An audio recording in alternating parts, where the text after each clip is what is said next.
কোনো ব্যক্তি ঠিক তার আত্মিক জীবনও যত্ন করে, মানে আত্মিক জীবনকে মেনটেন করে, প্রতিদিন প্রার্থনায় বসে, প্রতিদিন ঈশ্বরের বাক্যকে পড়ে, লাগাতার ফাস্টিং করে যায়, তার বোনা লাগাতার করে যায়, সেই আত্মিক জীবনে গ্রেস অভিষেক বাড়তে থাকে, বাড়তে থাকে, বাড়তে থাকে।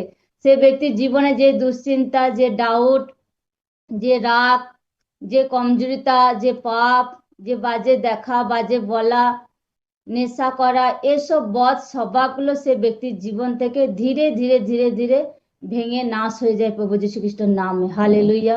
তখন কোনো ব্যক্তি তার আত্মিক জীবনে বাড়ে, তো তার ভেতরে যে কমজোরিতা থাকে, অনেক ব্যক্তির কমজোরিতা থাকে ঝগড়া করা, অনেক ব্যক্তির কমজোরিতা থাকে ভয়, কোনো ব্যক্তির জীবনে দুর্বলতা, কোনো ব্যক্তির জীবনে রাগ, কোনো ব্যক্তির জীবনে হিংসা, কোনো ব্যক্তির জীবনে নিন্দা করা, কোনো ব্যক্তির জীবনে চুরি করা, কোনো ব্যক্তির জীবনে বাজে জিনিস দেখা। তো তার জীবনে সে কমজোরিতা তখনই দূর হবে যখন সে ব্যক্তি ঈশ্বরের উপস্থিতিতে বসবে, ঈশ্বরে প্রার্থনা করবে, বাক্যকে পড়বে। তখন সে ব্যক্তির জীবন day by day, day by day সে ব্যক্তির জীবনে ঈশ্বরের আত্মা ভরপুর ভাবে কাজ করতে থাকবে। হালেলুয়া।